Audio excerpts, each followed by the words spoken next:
कला वाणिज्य विज्ञान महाविद्यालय सुले कोर्ले अकॅडमिक इयर 2020-21 इतिहास विभाग बी ए पार्ट सेकंड ज्या विद्यार्थ्यांनी इतिहास विषय ठेवलेला आहे त्या विद्यार्थ्यांचे प्रथमतः या प्रथम घटकामध्ये सहर्ष स्वागत. इतिहास विषयाला आपण बघितलं होतं गेल्या सेमला FY BA ला आपण 2 पेपर सोडवले. ते दोन्ही पेपर दुसरी सेम आपण आपल्याला देता नाही, पण पहिली सेम आपण सोडवलेली होती आणि पहिल्या सेममध्ये आपण सगळेजण पास झालेला असावेच.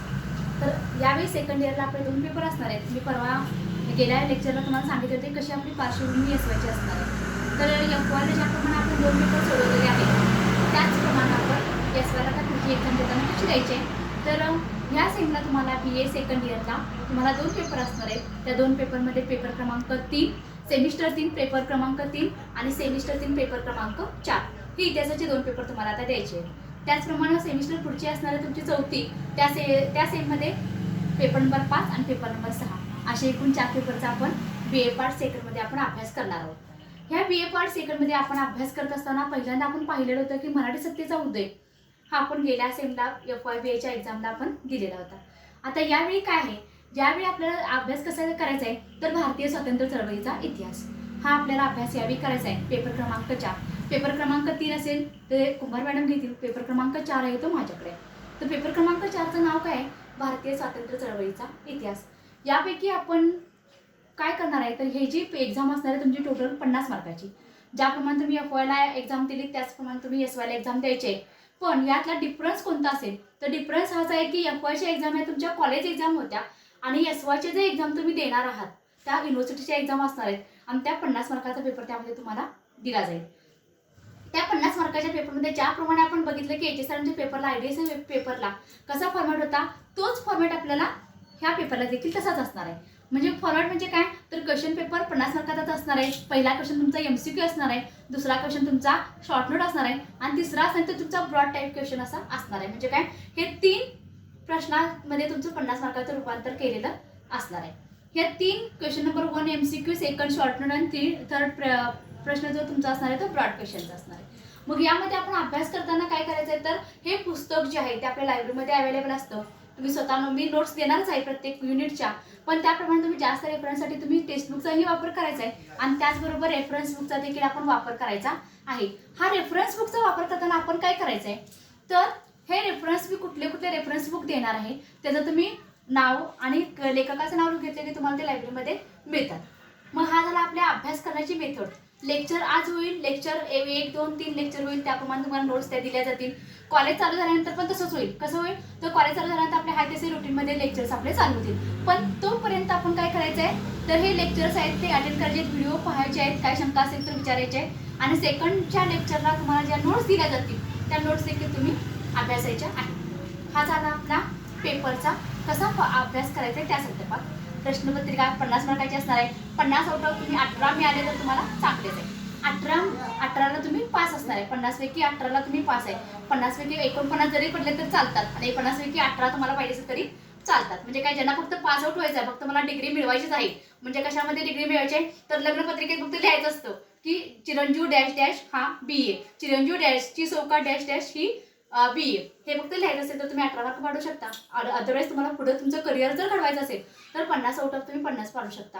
इतिहास विषय ठेवण्याचा फायदा काय आहे तर जे आपण स्पर्धा परीक्षा आता तुम्हाला माहिती आहे की आपलं जग कसं आहे, स्पर्धा परीक्षेकडे आता सगळ्यांचं न तुमच्यासारख्या विद्यार्थ्यांचं लक्ष फक्त स्पर्धा परीक्षांच्याकडे आहे.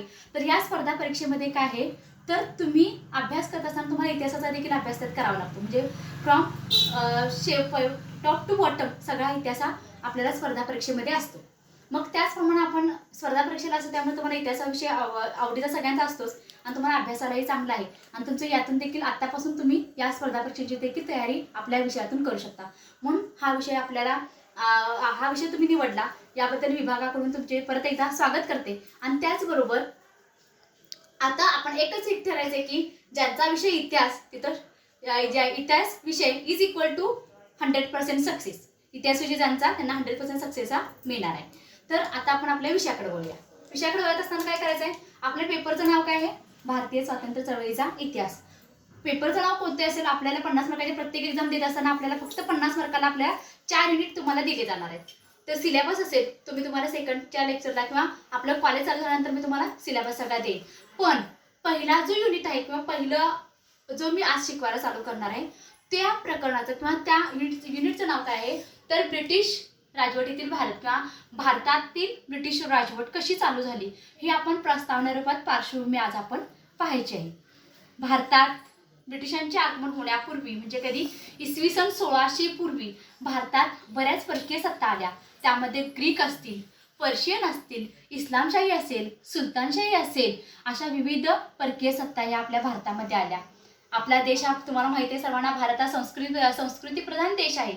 ह्या भारतासारख्या संस्कृती प्रधान देशाला विविध भौगोलिक परिस्थिती लाभलेली आहे, सांस्कृतिक परिस्थिती चांगली लाभलेली आहे आणि भारतासारखा जगात दुसरा कोणता देश नाही आज याचा आपल्या सर्वांना अभिमान देखील आहे. मग ह्या भारतात ज्या परकीय सत्ता आल्या, सुलतानशाही असेल, मुघलशाही असेल, कुतुबशाही असेल, ग्रीक असतील, पर्शियन असतील किंवा पोर्तुगीज असतील, ह्या सगळ्या ज्या शाया आल्या आपल्या भारतात, त्यावेळी त्या भारतात शाया आल्या त्या त्यांनी काय केलं तर आपल्या भारतीय संस्कृतीला अवगत करून घेतले. भारतीय संस्कृती आपली आहेच, म्हणजे भारतीय संस्कृती जगात सगळ्या प्रसिद्ध आहे, पण त्यांनी काय केलं या परकीय सत्तांनी आपल्या भारतीय संस्कृतीला अवगत करून घेतलं किंवा त्यांनी त्यांच्या म्हणजे त्या संस्कृतीवर दुसरे विचार काय मांडण्याचा प्रयत्न केला नाही किंवा ती संस्कृती आपलीच आहे म्हणून त्यांनी आपली परकीय सत्ताच्या आलेल्या होत्या. पण याला जो अपवाद होता तो अपवाद कोणता होता, ब्रिटिश राजवटीचा हा अपवाद आपल्याला झालेला दिसून येतो. इसवी सन 1600 पूर्वी ज्या सत्ता आल्या, ज्या परकीय सत्ता आल्या, त्यांनी आपापल्या रीतीनं जे जे आले त्यांचा हेतू साध्य केला, ते गेले, काही जण थांबले. पण ब्रिटिशांची राजवट अशी होती की ज्यांनी 150 वर्ष आपल्या भारतावर राज्य केलं. इसवी सन 1600 मध्ये प्रत्येक जण काय आला तर भारतासारख्या संस्कृती प्रधान देशामध्ये फक्त व्यापारासाठी आले. व्यापारासाठी आलेले परकीय असतील ते व्यापारासाठी आले, इथं बाजारपेठा मांडला, आपला नफा केला आणि आपल्या देशात निघून गेले, असं काही समीकरण होतं. पण ब्रिटिशांनी काय केलं तर इसवी सन 1600 मध्ये ईस्ट इंडिया कंपनीची स्थापना केली. त्या ईस्ट इंडिया कंपनी अंतर्गत काय केलं त्यांनी, व्यापार हे एक धोरण ठेवलं आणि त्या व्यापार धोरणाचे सर्व सूत्र या ईस्ट इंडिया कंपनीतून सुरू व्हायला लागले. पण त्याच काळामध्ये म्हणजे कधी इसवी सन 1600 मध्ये आपला भारत संस्कृती प्रधान देश होता. भारत हा ग्राममध्ये विभागलेला म्हणजे काय खेड्यांचा देश म्हणून देखील ओळखला जात होता. त्या काळात खेड्याचा देश होता हा भारत देश. ह्या खेड्यामध्ये विविध स्वयंपूर्ण अशी खेडी होती आणि या स्वयंपूर्ण खेड्यामध्ये कृषी हा एकच व्यवसाय चालत होता.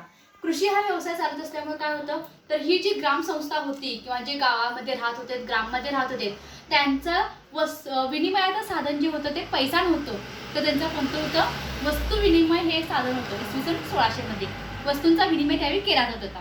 फॉर एक्झाम्पल सांगायचं म्हणजे काय तर आपल्या गावामध्ये आता देखील आपण पाहतो की आपण जर खेड्यात राहत असेल तर आपण देखील 12 बलुतेदारांची पद्धत.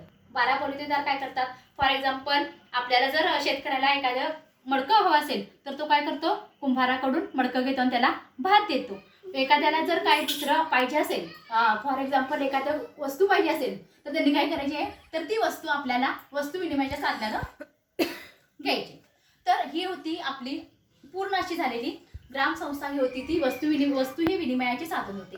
वस्तू ही विनिमयाचे साधन होते. पण त्याच काळामध्ये काय झालेलं होतं, हे भारतात म्हणजे ज्यावेळी ब्रिटिश आले त्यावेळी ब्रिटिशांनी काय केलं तर आपल्याला जर हा व्यापार करायचा असेल, आपल्याला जर ही राजवट आपल्यावर आपल्या आधिपत्याखाली आणायची असेल तर इथले पूर्ण उद्योग हे बंद केले पाहिजेत किंवा उद्योगावर आपलं वर्चस्व आलं पाहिजे. म्हणून त्यांनी काय केलं, ही ग्रामसंस्था जी होती ती ग्रामसंस्था सगळी आपली विस्कटण्याच्या प्रकारात त्यांनी विस्कटण्याचं प्रमाण त्यांनी चालवलेलं होतं किंवा त्यांनी जी ग्रामसंस्था होती ती विभागाचं त्यांनी ठरवलं. वस्तू विनिमय हे साधन त्यावेळी होतं इसवी सन 1600च्या दरम्यान.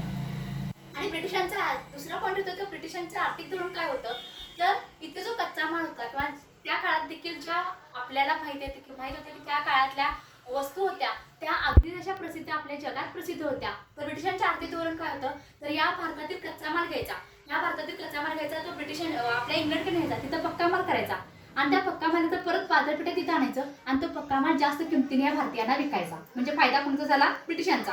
कच्चा माल आपलाच कच्चा माल तिकडे जाणार, परत तो आपल्यालाच येणार, म्हणजे तो काय झाला पक्का माल झाला. पण याचं काय झालं, इथं आर्थिक शोषणाचं धोरण या ब्रिटिशांनी राबवलेलं होतं. पहिलं धोरण जे होतं ते ब्रिटिशांचं आर्थिक धोरण होतं. जे परकीय सत्ता दुसऱ्या होत्या त्यांच्याकडे ते गेलेलं नव्हतं, पण ब्रिटिशांनी हे आर्थिक धोरण राबवलं.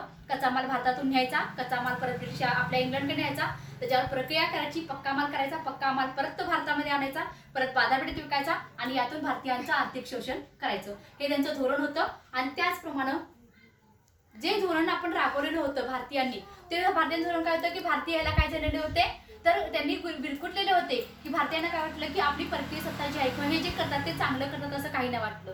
मग त्यांनी काय केलं तर तो कच्चा माल ब्रिटिशांना दिला, परत ब्रिटिशांनी त्याच्यावर पक्का माल केला आणि पक्का माल परत बाजारपेठेत येऊ लागला. पण यातून वस्तू विनिमयाचं जे साधन होतं ते आता कशात रूपांतर झालं, पैसा विनिमय किंवा पैसा हे विनिमयाचं साधन त्यावेळी झालं. आणि पैसा हे विनिमयाचं साधन झालं त्यावेळी हळूहळू आपल्या भारतीय अर्थव्यवस्था ही कोलमडू लागली, भारतीय ग्राम संस्था ही कोलमडू लागली. भारतीय ग्राम जीवन आता विस्कळीत झालेलं होतं तेव्हा, ज्यावेळी ब्रिटिशांनी आपलं आर्थिक धोरण भारतीयांच्यावर लादलेलं होतं त्यावेळी. हे ब्रिटिशांचं आर्थिक धोरण होतं. त्यानंतर काय झालं होतं, हळूहळू भारतात इसवी सन 1600 मध्ये काय होतं, भारतात उद्योगधंदे होते. उद्योगधंद्याचे दोन प्रकार होते, एक होता ग्रामीण उद्योगधंदे आणि एक होते शहरी उद्योगधंदे. ग्रामीण उद्योगधंदेमध्ये काय होतं, लघु उद्योग होते, कुटीर उद्योग होते. जे शेती व्यवसाय हा प्रथम व्यवसाय होता किंवा मुख्य व्यवसाय हा ग्राम भागातला शेती होता. पण शेतीबरोबर काही लघु उद्योग देखील करत होते, कुटीर उद्योग करत होते आणि शहरीमध्ये उद्योगधंदे होते, मोठमोठे उद्योगधंदे देखील त्यावेळी चालत होते. मग यामध्ये काय होतं तर कुटीर उद्योगामध्ये, लघु उद्योगामध्ये ही ग्रामसंस्थेमध्ये राहणारे किंवा गावात राहणारे, खेडेगावात राहणारे व्यक्ती ज्या होत्या, शेतीसारखे व्यवसाय करणारे शेती होते, ते सगळेजण हे ग्राम उद्योग करत होते. आणि उद्योगधंदे जे होते किंवा शहरी उद्योगधंद्यामध्ये काय होतं, धातू काम असेल किंवा हस्त उद्योगावर दुसऱ्या प्रकारे जे रूपांतर करण्यात येत होते किंवा एका वस्तूचे दुसऱ्या वस्तूमध्ये रूपांतर करण्याचे काम हे उद्योगधंद्यामध्ये अवजड वस्तूच्या मध्ये देखील केलं जात होतं. हे दोन उद्योगधंदे होते. पण याला देखील हळूहळू ब्रिटिशांच्या राजवटीमध्ये हे देखील बंद पडू लागलेले आपल्याला दिसून येतात. कारण काय होतं, त्या काळची जी ढाकाची मखमल जी होती किंवा मलमल जी होती, त्यामुळे चंदेरी होती, ह्या ज्या वस्तू विनिमय कापडावर प्रक्रिया करणारे जे उद्योगधंदे होते त्यावर देखील आता हळूहळू त्यांच्यावर विस्कटलेली ही संस्था, कापड उद्योगाची संस्था देखील विस्कटलेली आपल्याला दिसून येते. भारतातील उद्योगधंदे त्यावेळी ग्रामीण आणि शहरी या दोन्हींच्यावरही ब्रिटिशांचा परिणाम झाला. कारण ब्रिटिशांनी इथला कच्चा मालच नेण्याची सुरुवात केली. म्हणजे काय, कच्चा मालच जिथं कमी पडला तिथं पुढची बाजारपेठ देखील विस्कळीत झाली. आणि ह्यामुळे यांनी काय केलं, भारतातील उद्योगधंदे जे होते, कुटीर उद्योग असतील किंवा शहरी उद्योग, कुटीर उद्योग आणि औद्योगिक उद्योग जे होते त्या दोन्हीच्यावर देखील परिणाम झालेला आपल्याला दिसून येतो. मग काय झालं ह्यातून तर भारतामध्ये जे कच्चा माल होता किंवा कच्चा मालावर रूपांतर कोण करत होते, ग्राम संस्थेमध्ये ते सगळेजण रूपांतर करत होते. पण ग्राम म्हणजे काय होते तर ग्रामातील किंवा गावातील लोकांना, खेडेगावातील लोकांना काय झालेलं होतं तर उद्योग आता कमी किंवा गावातील उद्योगधंदे करणाऱ्या लोकांची बेकारीची संस्था जास्त व्हायला लागली. म्हणजे बेकार लोकांची संख्या आता हळूहळू वाढायला लागली. बेकारांची संख्या वाढायला लागली त्यामुळे त्यांचं काय झालं तर जनजीवन विस्कळीत होऊ लागलं. जनजीवन विस्कळीत होऊ लागलं त्यामुळे काय व्हायला लागलं तर या जनजीवनाच्या विस्कळीतपणामुळे काय व्हायला लागलं तर आपली अर्थव्यवस्था कोलमडू लागली. परत तोच पॉईंट येतो, तो म्हणजे कोणता तर आपली भारतीय अर्थव्यवस्था कोलमडू लागली. कारण भारताची अर्थव्यवस्था ही कृषीवर अवलंबून होती. कृषी म्हणजे काय, शेती बरोबर करणारे जे उद्योगधंदे होते. परत पुनर्स्थापना पाया कोण होता या भारताच्या आर्थिक संस्थेचा, खेड्यांचा देश म्हणून ओळखला जाणार हे खेडेगावच हे आर्थिक संस्थेचा आर्थिक पाया या भारताचा होता आणि तोच आता कोलमडू लागलेला दिसून होता. निरुद्योगीकरण झाले म्हणजे काय, उद्योग बंद पडू लागलेले होते. या ब्रिटिशांनी ज्यावेळी आपल्या हळूहळू वर्चस्व निर्माण करायला गेले त्यावेळी हळूहळू आपल्या भारतातील स्वतःचे जे स्वयंचलित उद्योगधंदे होते ते हळूहळू बंद पडू लागले. आणि निरुद्योगीकरणाची सवय किंवा निरुद्योगीकरणाचा जो बदल होता तो आता भारताला दिसू लागलेला होता. आता हे औद्योगिक जे होते किंवा औद्योगिकरणाची गरज किंवा औद्योगिकरणाचे ऱ्हास का होऊ लागले तर पहिलं कारण जे होतं औद्योगिकरणाचं पहिलं कारण होतं ते म्हणजे हिंदी राजे रजवाडे सरंजाम जे होते ते काय झालेले होते, त्यांची नष्टता झालेली आपल्याला दिसून येते. म्हणजे काय, भारतामध्ये ब्रिटिशांच्या पूर्वीचे हिंदी राजे होते, हिंदी राजे सरंजाम जे होते किंवा परके जे सरदार होते त्यांची संख्या काय झालेली, कमी झालेली दिसून येते. त्यांनी काय केलं होतं तर त्यांच्यामध्ये त्यांनी जे हिंदी सरदार होते, राजे होते, त्यांनी काय केलं होतं तर त्यांच्या दरबारी प्रत्येक हस्तउद्योगाला, प्रत्येक कलेला एक वाव दिलेला होता. त्यांनी कलेचा तो स्वीकार केला होता. आणि हे हिंदी राजेच नष्ट झाल्यामुळे या गरीब जनतेची लोककला जी आहे ती लोप पावलेली दिसून होते. ह्या पहिलं कारण औद्योगिकरणाच्या ऱ्हासाचं होतं. दुसरं होतं ते ब्रिटिशांचं आर्थिक धोरण जे होतं, जुलमी धोरण होतं. म्हणजे काय तर जुलमी धोरण म्हणजे काय होतं तर जुलमी कर, प्रत्येक वस्तूवर जी भारतीय उद्योगधंद्याची जी वस्तू होती किंवा भारतीयांनी तयार केलेला एखादा पक्का माल असेल तर त्या पक्का मालावर जास्तीचा कर लादायचं काम ह्या ब्रिटिश शासनाने केलं. त्यामुळे ते उद्योग देखील बंद पडले. आणि त्याचप्रमाणे काय होतं तर ब्रिटिशांनी काय केलं होतं तर या भारतीय अर्थव्यवस्थेवर अन्याय अत्याचार करायला आता हळूहळू चालू केलं होतं. आणि त्यामुळे हे उद्योगधंदे औद्योगिकरणाचा ऱ्हास झालेला होता. आज आपण पाहिलं की भारतात ब्रिटिशांच्या पूर्वी कोणत्या राजवटी आल्या. भारतात ब्रिटिशांच्या पूर्वी डच, स्पॅनिश, सुलतानशाही, इस्लामशाही आल्या. त्यानंतर भारतात हे काय केलं तर जी ग्रामीण संस्था होती, ग्रामसंस्थाची होती, त्या ग्रामसंस्थेमध्ये असणारे हस्तकला असतील, उद्योग असतील, लघु उद्योग असतील, त्यांचा ऱ्हास होऊ लागला. त्यांचा ऱ्हास होऊ लागल्यावर यांनी काय केलं तर ह्या कच्च्या मालाचे किंवा पक्का माल करून जे भारतीय विकतात त्या भारतीयांच्या पक्क्या मालावर जुलमी कर लागू लागले. आपल्या इथून कच्चा माल नेऊ लागले, ते भारतातून इंग्लंडमध्ये जाऊ लागला कच्चा माल, परत त्याचे रूपांतर पक्क्या मालात करून परत आपली भारतीय अर्थव्यवस्था हळूहळू कोलमडत जाऊ लागली. हा काल होता इसवी सन 1600 पासूनचा पुढं. यानंतरचा जो चॅप्टर आहे तो आपण पुढच्या लेक्चरला पाहणार आहोत. धन्यवाद.